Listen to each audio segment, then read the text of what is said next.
నేను మోసపోయినా అని ఒక ఆడపిల్ల మా స్టూడియోకి వచ్చింది.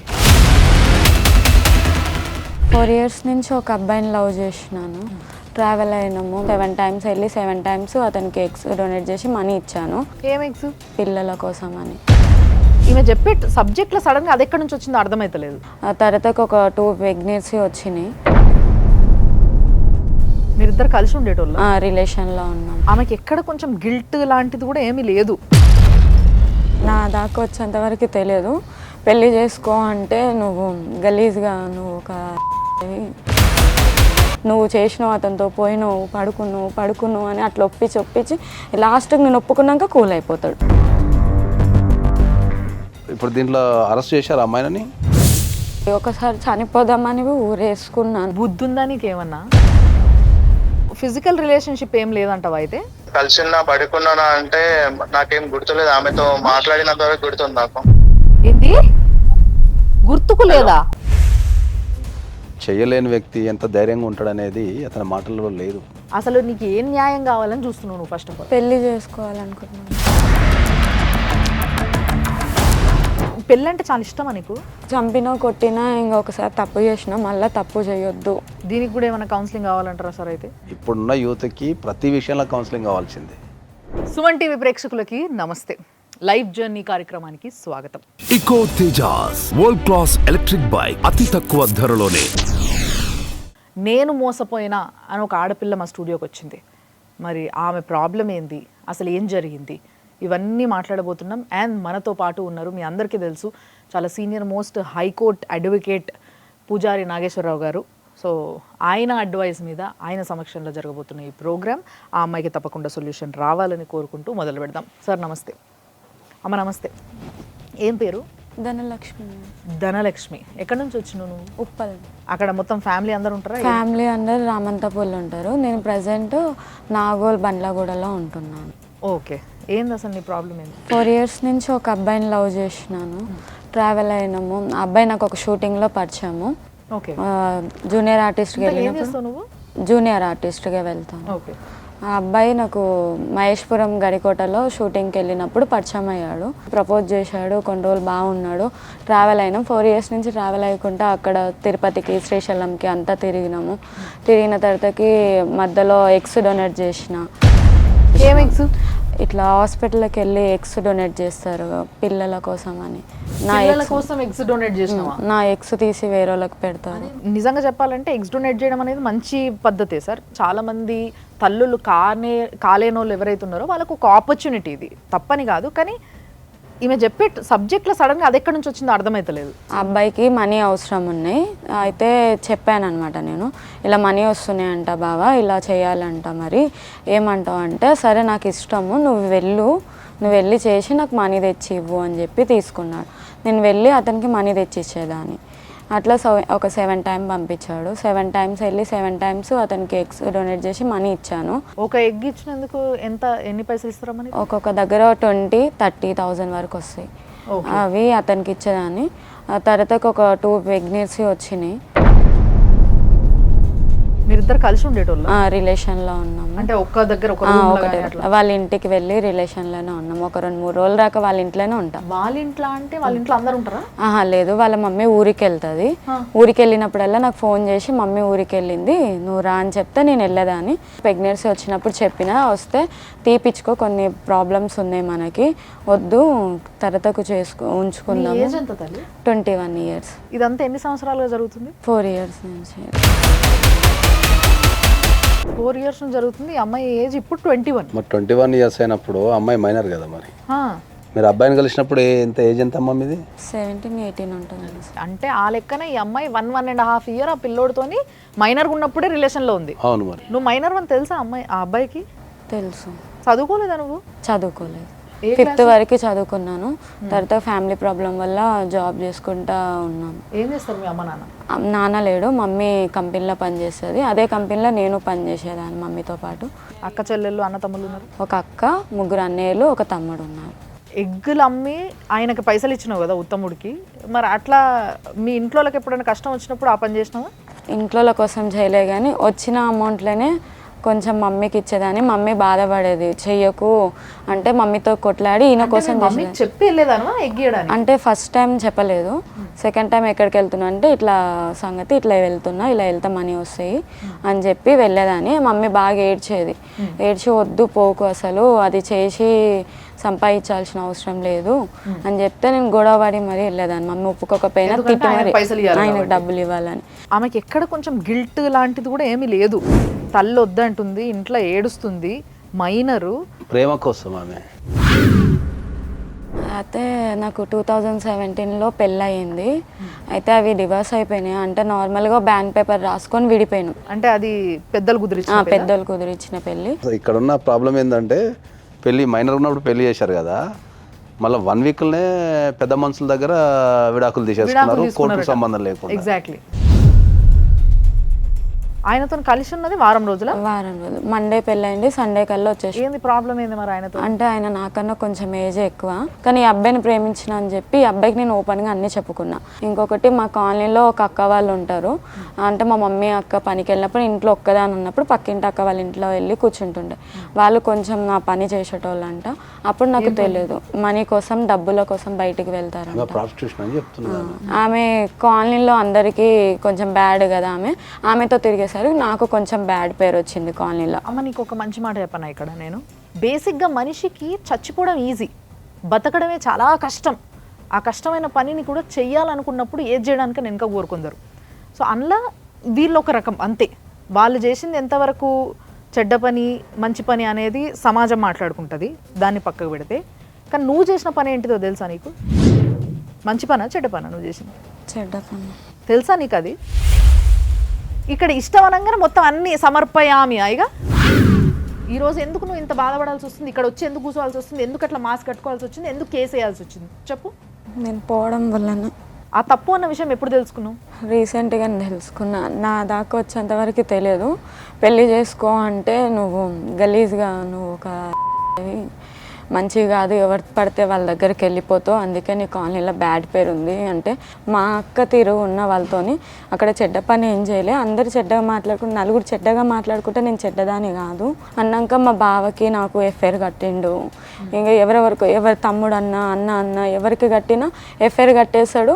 లేదు బావ అంటే లేదు, నేను ఒప్పుకోవాలి, దాన్ని ఒప్పుకున్నంత వరకు నువ్వు చేసినావు, అతనితో పోయినావు, పడుకున్నావు అని అట్లా ఒప్పించి లాస్ట్కి నేను ఒప్పుకున్నాక కూల్ అయిపోతాడు. సరే బాబు నువ్వు ఏదనుకుంటే అది, సరే నేను పడుకున్నా అంటే పడుకున్నా, వదిలే అనగానే నువ్వు పడుకున్నాను ఒప్పుకున్నావు కదా వదిలేస్తా అని చెప్పి వదిలేస్తాడు. అట్లా చేసినప్పుడు అది శాడిజం అని అర్థమైందా నీకు? కానీ వదులుకోలేకపోయినావా? ప్రేమనా చంపుకోలేకపోయినావా?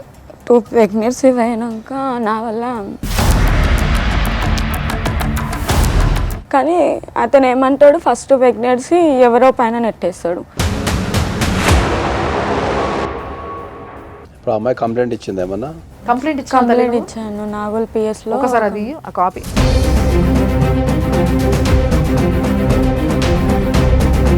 సో ఈమె ఇచ్చిన కంప్లైంట్ ప్రకారం ఏంటంటే ఇక్కడ మనకు 417, 420, 376 Class 2 పెట్టారు. ఇప్పుడు దీంట్లో అరెస్ట్ చేశారు అమ్మాయిని? లేదు సార్, అరెస్ట్ చేద్దామని ఇంటికి వెళ్ళేసరికి పారిపోయి ఫోన్ స్విచ్ ఆఫ్ చేసుకుని 4 రోజులు కనిపించలే. బెయిల్ తీసుకున్నాక 2 వీక్స్లో పోలీస్ స్టేషన్కి రావాలి అంటే వచ్చి మాట్లాడారు. పెద్ద మనుషుల్లో కూర్చొని మాట్లాడదామని చెప్పి అన్నారు. మేము వాళ్ళు వెళ్ళాము గరికోటకి, ఎక్కడ పరిచయం ఏంటో అక్కడికి వెళ్ళాము. కానీ ఏం మాట్లాడలే. ఆ రోజు ఎవరో చనిపోయారని వెళ్ళిపోయారు. తర్వాత మొన్న రీసెంట్గా వెళ్ళాను గురువారం రోజు. వెళ్తే అక్కడికి వెళ్ళి మాట్లాడినాక వాళ్ళ మమ్మీ ఆ అబ్బాయి కలిసి కొట్టారు. నన్ను. ఏం పేరు ఎంత పిల్లగాంది? మణికంఠ. వాళ్ళ అమ్మ అంటుంది కేసు పెట్ట ముందుకు నువ్వు నా ఇంటికి వచ్చి కూర్చుంటే పెళ్లి చేసేదాన్ని, ఇప్పుడు కేసు పెట్టి మా ఇజ్జత్ తీసినావు, నేను ఎట్లా పెళ్లి చేయాలి, చెయ్యము, నువ్వు గలీజ్గా అది ఇది ఇంతమందితో పోతావంట అది ఇది అని చెప్పి వాళ్ళ అమ్మ గలీజ్గా మాట్లాడేసి. ఇగో తప్పు అయిపోయింది, నేనే తప్పు చేసిన, ఇక నీ కొడుకుతో అన్నందుకు నాదే తప్పు అని ఒప్పుకొని నిన్ను బతిన్లాడుకుంటే నీ కాలు పట్టుకుంటే నువ్వు పెళ్లి చేస్తావు అంటే అదే పని సేమ్ అదే సిచ్యువేషన్ నీ ఇంట్లో నీ బిడ్డకి నీకు వస్తే కూడా అట్లే ఉంటావా? మీరు కూడా పోయి వాళ్ళ ఇంటికి పోయి కాలు పట్టుకుంటారా? అల్లది జనరల్గా అమ్మా ఇప్పుడు నీకు ఎఫ్ఐఆర్ చేశారు, దీన్ని ఎప్పుడు 05/08/2024లో చేశారు. అందరికీ చెప్పేది ఏంటి అంటే ఇట్లాంటి కేసులలో ఎఫ్ఐఆర్ చేసిన తర్వాత యాంటిసిపేటరీ బెయిల్ వేసుకునే అవకాశం ఉంటుంది ఆపోజిట్ పార్టీకి. ఎవరైతే తప్పు చేసినో వాళ్ళకు బెయిల్ వేసుకునే అవకాశం ఉంటుంది. ఆ బెయిల్ వేసినప్పుడు ఏంది అంటే కంపల్సరీ పోలీస్ వాళ్ళు మీకు చెప్పాలా, ఈ కేసులో పలానా వ్యక్తి బెయిల్ వేసుకున్నాడు అని చెప్పి మీ అబ్జెక్షన్స్ ఏమున్నాయో కోర్టుకు వివరించాలా. చెప్పిండు సార్, సిఐ సార్ నాకు చెప్పిండు బెయిల్, అతను హైకోర్టుకి బెయిల్ కోసం వెళ్ళాడమ్మా. సిఐ సార్ చాలా సపోర్ట్ ఉన్నాడు నాకు. మరి బెయిల్ కోసం వెళ్ళినప్పుడు నువ్వు ఒక అడ్వకేట్ని నియమించుకొని ఆ బెయిల్ అపోజ్ చేయాలి కదా మీరు వెళ్ళి. సార్ ఏం చెప్పాడంటే అతని దగ్గరికి ఏమన్నా ప్రూఫ్స్ ఏమైనా ఉన్నాయనంటే నా ఫొటోస్, అతను నన్ను 5 కోట్లు అడిగినది రికార్డింగ్ పంపిస్తే 5 కోట్లు అడిగిందా? పెళ్లి చేసుకోవా బావా, నేను ఏం తప్పు చేసినా చెప్పు, నేను ఏమైనా తప్పు చేసి ఉంటే నన్ను చంపే అనివి అన్నా మేడం. అన్నాక ఏం కావాలి నీకంటే నాకు ఒక 5 కోట్లు నేను పెళ్లి చేసుకుంటా అన్నాడు. పెద్ద అందగాడు ఉత్తముడు, కోట్లు సంపాదిస్తాడు, పెళ్ళాన్ని నెత్తిన పెట్టుకొని చూస్తాడని చెప్పేసి ఆయనకంటే ఇంకా 5 కోట్లు కావాలట. ఆయనకి ఇంటెనకల ఒక అమ్మాయి ఉంటుంది, వరుసకి పిన్ని అవుతుంది అని అంటారు. చాలామంది అమ్మాయిల దగ్గరికి వెళ్తాడు. వెళ్ళినప్పుడు నేను రిలేషన్లో ఉన్న తర్వాతకి నాకు ఫస్ట్ ప్రెగ్నెన్సీ పోయిన తర్వాతకి నాకు ఫొటోస్ చూపించిండు అతను, వీడియోస్, వాళ్ళిద్దరు రిలేషన్లో ఉన్న వీడియోలు నాకు చూపించాడు. అంటే వాళ్ళిద్దరు కలిసి ఉన్న వీడియోలు, నా వీడియో తన దగ్గర ఒకటి ఉంటుంది, ఫొటోస్ అయినా ఏవైనా నా ప్రూఫ్స్ నేను అతను కలిసి అవన్నీ చూసి కూడా ఆయన ఎట్లా ప్రేమించబుద్ధి అయిందమ్మా? అసేయం పుట్టలే కలిగింది. ఒకసారి చనిపోదామని ఊరేసుకున్నాను. ఓహో, అసేయం పుడితే చీదలు పుడితే మనం చచ్చిపోవాలనా? ఊరేసుకున్నాను, కానీ మళ్ళా అమ్మ వాళ్ళ అమ్మకు కొంచెం బుద్ధి ఉందా నీకేమన్నా? ఊరేసుకున్నాడు ఏందమ్మా? ఏం మాట్లాడుతున్నావు? తలుండి మాట్లాడుతున్నావా లేక మాట్లాడుతున్నావా? ఏ తలకాయ ఉన్నారా లేదా? అసలు ఎటు పోతుంది సమాజం? ఏంది సార్ ఇది? తోడు కోసం ఒక ఆసరా కోసం ఎదురు చూసింది.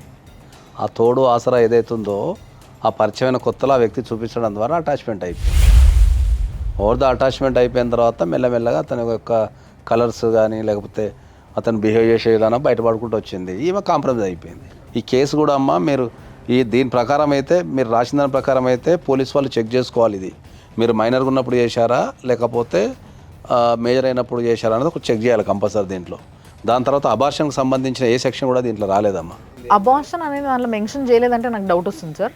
అబార్షన్ సెక్షన్ వేస్తే పెద్ద శిక్ష ఏమైనా పడే అవకాశం ఉందా సార్? అబౌట్ 10 years కదా అది కూడా. ఓ, ఒక అమ్మాయిని ఏ కారణం చేతనైనా బలవంతంగా ఆమెకి ఇష్టానికి వ్యతిరేకంగా కనుక అబార్షన్ ఎవరు చేయించినా వాళ్ళకి 10 years జైలు శిక్ష. ఇప్పుడు ఆయన బెయిల్ వేసుకున్నప్పుడు ఈమె కంపల్సరీ అపోజిషన్ చేయాలి. బెయిల్ని చేయకుండా పోలీసు వాళ్ళ మీద ఆధారపడ్డారు కాబట్టి కోర్టు ఈమె వాదనలు వినకుండా అతను చెప్పింది నిజమేన అనుకొని బెయిల్ ఇచ్చే అవకాశం ఉంది కాబట్టి బెయిల్ ఇచ్చి ఉండొచ్చు.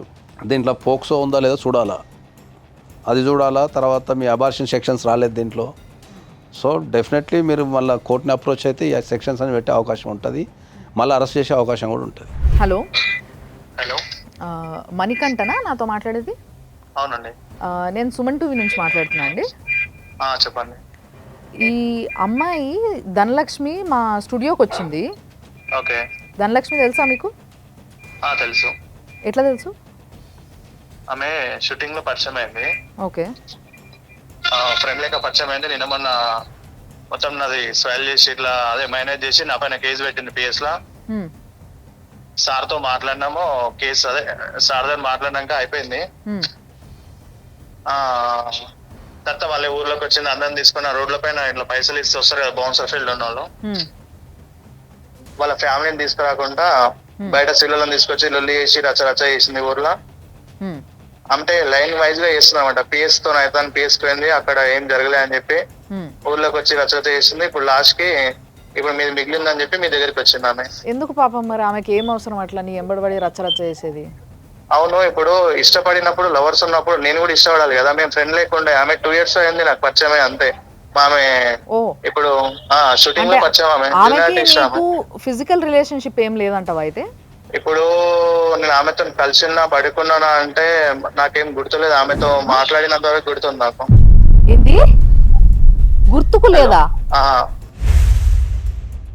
గుర్తుకు లేకపోవడం ఏంది? ఏం మాట్లాడుతున్నావు?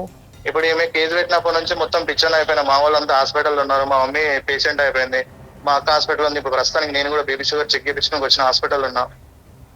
మణికంఠ, నీకు ఒక మాట చెప్తా, వింటావా ఒక్కసారి? చెప్పండి. ఆ అమ్మాయి మా దగ్గరకు వచ్చి చెప్పింది మీరిద్దరు 4 years రిలేషన్షిప్ లో ఉన్నారని. 4 years నేను ఎక్కడ పరిచయం అయింది ఏమో అక్కడ ప్రూఫ్ ఉంటుంది. మణికంఠ, ఆ అమ్మాయికి 2 సార్లు నువ్వు అబార్షన్ చేయించినవని చెప్తుంది. అవును అక్కడ ప్రూఫ్ ఏముంది, నేను చేయించలే అంటున్నా, ఆమె చేయించింది అంటుంది, నేను చేయించలే ఆ అంటున్నా. అమ్మాయి ఏ హాస్పిటల్లో అయితే అబార్షన్ చేయించుకుందో ఆ హాస్పిటల్కి వెళ్ళి అక్కడ నుంచి సర్టిఫికేట్ తీసుకుంటే అన్నీ తెలుస్తాయి. తెలుసా నీకు అది? తెలుసు, అక్కడ నా సైన్ ఉందా, నా ఫోటో ఉందా, నేను ఏమైనా డబ్బులు ఇచ్చినా ఆ ప్రూఫ్ ఉందా అడిగిరా మరి ఆమెకి? అన్ని ప్రూఫ్లు నేను తీసుకుంటా, అది కాదు ఇక్కడ ప్రాబ్లము. నేను ఫస్ట్ అడిగిన దానికి మీకు ఆన్సర్ చెప్పండి మీరు. ఎందుకంటే నేను ఒక వైపు నుంచి అడిగి మాట్లాడతలేను, మీ వైపు కూడా నేను ఫోన్ చేసి అసలు ఏంది అని అడిగిన. నేను అర్థమవుతుందా? సరే 1 minute లో మీకు కాల్ చేస్తా, లైన్ లో ఉంటే ఒక కాల్ చేసుకొని మీతో మాట్లాడతాను. ఎందుకు, ఎవరినన్నా సాక్షిని తీసుకొస్తావా? లేదు ఒక్క నిమిషం ఉండండి.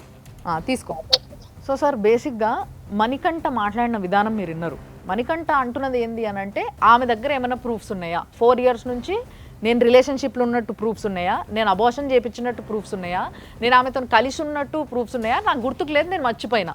అది 100% అయితే చెప్పే విధానం అయితే అది కాదు, 100% అయితే అది స్కిప్పింగ్. అది ఎందుకంటే చేయలేని వ్యక్తి ఎంత ధైర్యంగా ఉంటాడు అనేది అతని మాటల్లో లేదు. ఆ అమ్మాయికి నాకు ఖచ్చితంగా ఏ రకమైన రిలేషన్షిప్ లేదు, నేను ఓన్లీ ఫ్రెండ్షిపే మెయింటైన్ చేసినా చెప్పగలిగే ధైర్యం దమ్ము అయితే నాకు లేదు. First point. రెండోది, ఎప్పుడైతే మీరు ఫిజికల్ రిలేషన్షిప్ ఉందా లేదా అని అడిగినప్పుడు ఆయన చాలా స్పష్టంగా లేదు అని చెప్పకుండా నేను మర్చిపోయినా అంటున్నాడు. ఎటువంటి ప్రూఫ్స్ లేవు కాబట్టి ఆ అమ్మాయి నన్ను ఏం చేయలేదు అనే స్టేజ్లో ఉన్నాడు ఇప్పుడు అబ్బాయి. సరే, ఇప్పుడు నీ దగ్గర ఏమైనా ప్రూఫ్స్ ఉన్నాయా? నా దగ్గర అన్నీ ఆయన దగ్గరనే ఫోన్లో, నేను వాళ్ళ ఇంటికి వెళ్ళింది, తిరుపతికి వెళ్ళింది అయినా, ఎక్కడికి వెళ్ళినైనా ఫొటోస్ వీడియోస్ అన్నీ ఆయన ఫోన్లోనే ఉంటాయి మేడం. నా దగ్గర అంటూ ప్రూఫ్స్ ఏం లేవు. పైసలు ఇచ్చినట్టు ప్రూఫ్ ఏమైనా ఉందా నీ దగ్గర? పైసలు అంటే నేను 50,000 చీటీ వేసినప్పుడు అక్క వాళ్ళు 30,000 అతనికి కొట్టారు.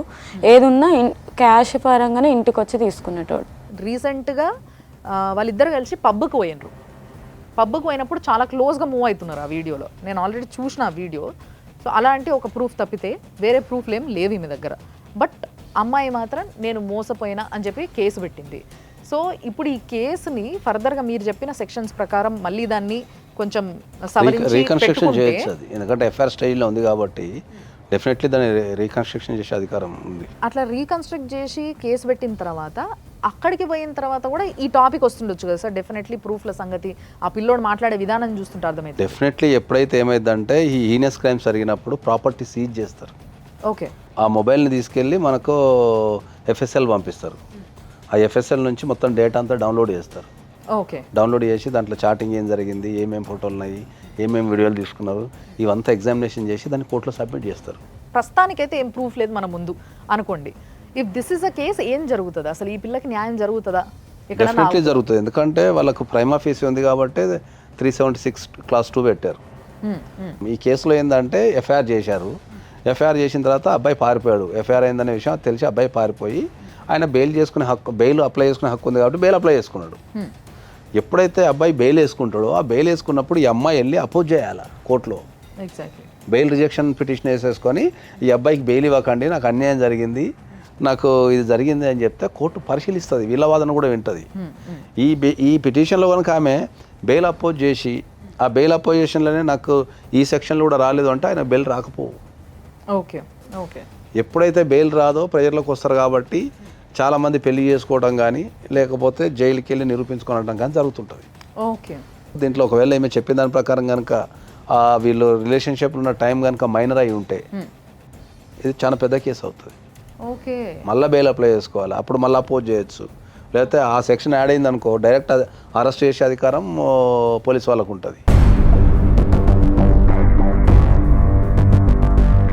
చాలా పెద్ద కేసు అవుతుంది నువ్వు మైనర్గా ఉన్నప్పుడు ఆ అబ్బాయి నిన్ను కలవడం వల్ల అనేది కూడా చాలా స్పష్టంగా చెప్పిండు.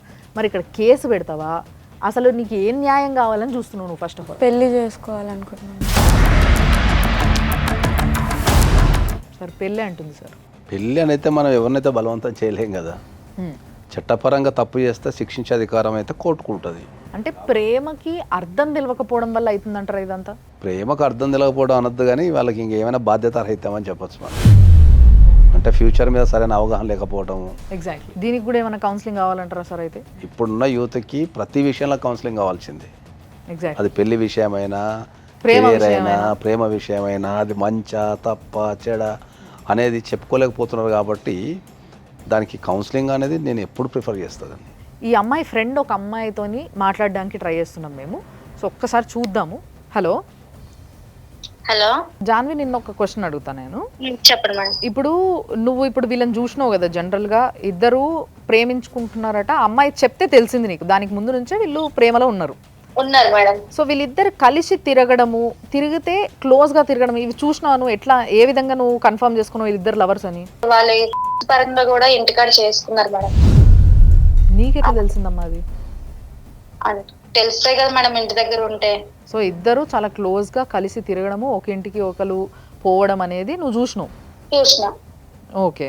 సో ఇప్పుడు మరి ఆ పిల్లోడు పెళ్లి చేసుకోని అంటుండంట కదా, పెళ్లి చేసుకోను పెళ్లి చేసుకోను, నాకు 5 కోట్లు ఇస్తే చేసుకుంటా అని చెప్పేసి రికార్డింగ్ కూడా ఉంది మేడం. ఎందుకు చేసుకోవు ఏంటి, నాకేం తక్కువ అని చెప్పేసి అంటే, నాకు కట్నం 5 కోట్లు ఇస్తే నేను పెళ్లి చేసుకుంటా అని చెప్పేసి అన్నాడు.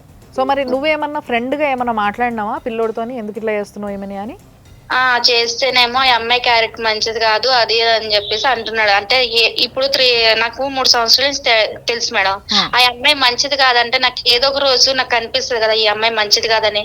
అలాగే ఏం లేదు, ఆ అబ్బాయి ఎలా తప్పించుకోవాలి అని చెప్పేసి మాత్రమే చూస్తున్నారు. వాళ్ళ ఇంటికి వెళ్ళి అడగడం అయింది, తర్వాత పంచాయతీ పెట్టడం అయింది, మళ్ళీ ఆ అబ్బాయి కాల్ చేసి తిట్టడం అయింది. ఇదంతా కూడా కొంతమంది చూస్తుండగానే, కొన్ని సాక్ష్యాలు ఉండంగానే జరిగినాయి అయితే? జరిగినాయి మేడం. ఓకే ఓకే అమ్మా, థ్యాంక్ యూ. జాన్వి మాట్లాడింది విన్నాం మనం.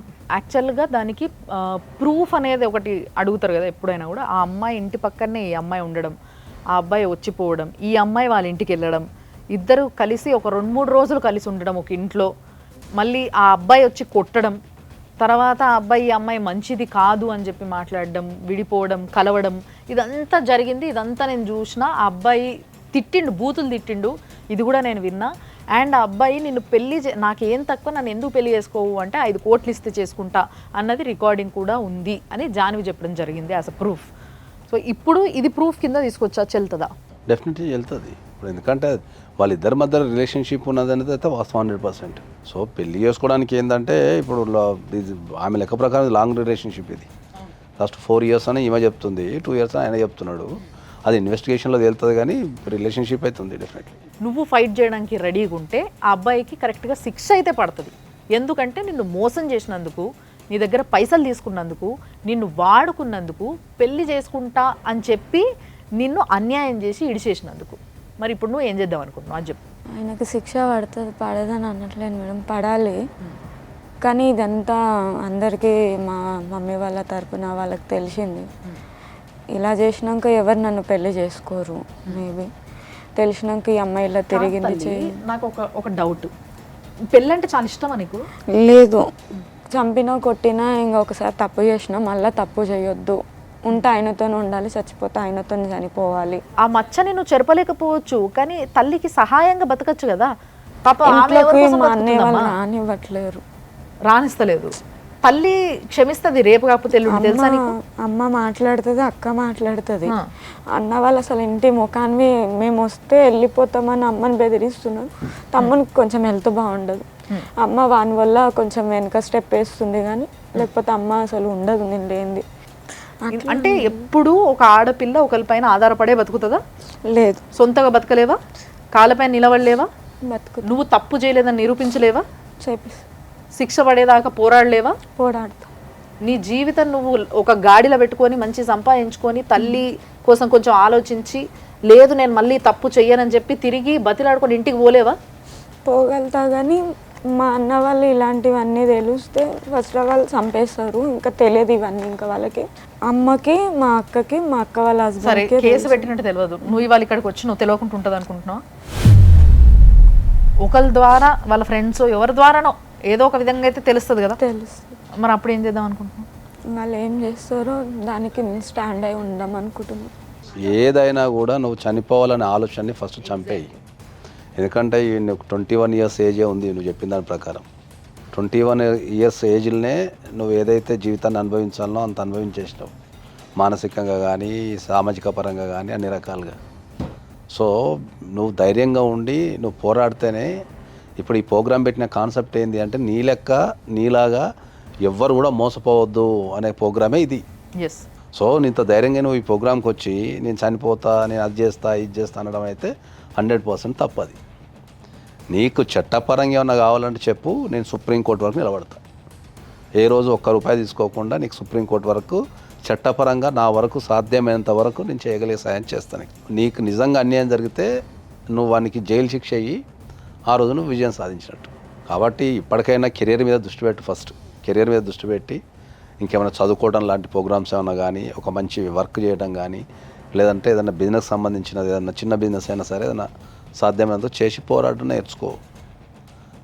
అది ఇప్పుడు నువ్వు నీకు ప్రధానంగా ఉన్న ఇబ్బంది ఏంటంటే నీకు ఇంట్లో సరైన గైడ్లైన్స్ లేక, అంటే ఒక తోడు లేక, అంటే చెప్పేవాళ్ళు లేక నువ్వు ఇటువంటి స్నేహానికి వెళ్ళాల్సి వచ్చింది. ఇంట్లో వాళ్ళు కనుక సరిగ్గా చెప్పగలిగి నీకు ఇంట్లో ఎవరన్నా నిన్ను అర్థం చేసుకొని నీకు సహాయంగా నిలబడి ఉంటే ఈ సిచ్యువేషన్ రాకపోవు. ఓకే, నువ్వు చదువుకోకపోవడం వల్ల కూడా నువ్వు వర్క్ చేయాల్సిన పరిస్థితి ఏర్పడ్డది.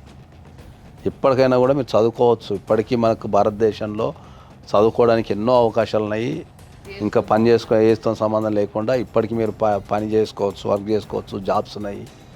నువ్వు స్ట్రాంగ్గా నిలబడి ఈ ప్రపంచానికి నువ్వు నిరూపించాలా. ఇంత జరిగినా కూడా నిలబడ్డా అతనికి శిక్ష చేసిన అని. నువ్వు నిజంగా కనుక నీకు అన్యాయం జరిగిందని నువ్వు ఫీల్ అయితే దానికి కరెక్ట్ రెమెడీ అతనికి శిక్ష వేయటమే. శిక్ష వేసేంత వరకు నువ్వు నిద్రపోకుండా పోరాటమే కరెక్ట్ రెమెడీ.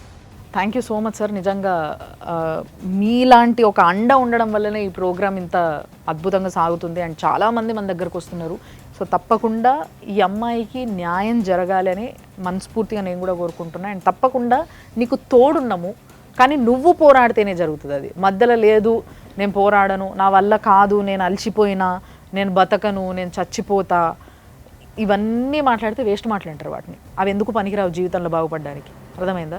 వాడంతలా వాడు మళ్ళీ నీ కాళ్ళ దగ్గరకు వచ్చి నేను చేసింది తప్పు, నేను పెళ్లి చేసుకుంటా అనే వరకు నేను తీసుకొస్తా అనుకో, తప్పు లేదు.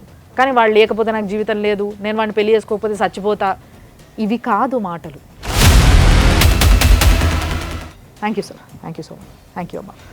చూసారు కదా, ఇలాంటివి ఎన్నో, కొన్ని మాత్రమే బయటకు వస్తుంటాయి. బయటికి రాకుండా మోసపోయి ఏం చేయాలనో అర్థం కాక గిలగిల కొట్టుకుంటుంటాయి కొన్ని ప్రాణాలు. వాళ్ళందరికీ చెప్తున్నా. కాబట్టి దయచేసి ధనలక్ష్మి వాళ్ళ అన్నతమ్ముళ్ళకైనా మిగతా వాళ్ళకైనా కూడా నేను చెప్పేది ఇదే రిక్వెస్ట్. ఏంది అని అంటే, ఆ పిల్ల తప్పు చేసిందంటే ఆ పిల్లది ఒక్కరిదే కాదు, ఇంట్లో ఉన్న ప్రతి ఒక్కరిది ఎంతో అంత తప్పు ఉంటుంది. దాన్ని మీరు కూడా సరి చేసుకోవాలి. కాబట్టి ఇది ఒక్కటి కన్సిడర్ చేసి ఈ విధంగా కొంచెం మిగతా వాళ్ళందరూ కూడా ఇది ఆలోచిస్తారని కోరుకుంటూ, తప్పకుండా ధనలక్ష్మికి న్యాయం జరిగేంత వరకు పోరాడతామని ప్రామిస్ చేస్తూ ఈరోజు ఈ ప్రోగ్రామ్ని ఇక్కడనే ఎండ్ చేస్తున్నాం. చూస్తూనే ఉండండి మీరు అందరూ లైఫ్ జర్నీ సుమన్ టీవీలో.